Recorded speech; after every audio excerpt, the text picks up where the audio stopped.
Farmatsevtika tarmog'ini rivojlantirish agentligi binosida Toshkent vaksina va zardoblar ilmiy tadqiqot instituti hamda Xalyum universiteti o'rtasida anglashuv memorandumi imzolandi.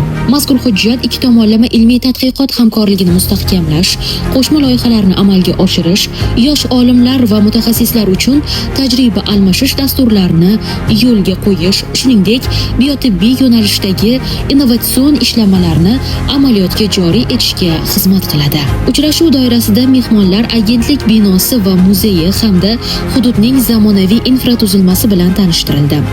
Farmatsevtika sohasini rivojlantirishga qaratilgan istiqbolli loyihalar va joylashuv shakli ko'zdan kechirildi. Mazkur hamkorlik ikki davlat ilmiy muassasalari o'rtasidagi aloqalarni yangi bosqichga olib chiqish hamda xalqaro ilmiy integratsiyani yanada kuchaytirishga xizmat qiladi.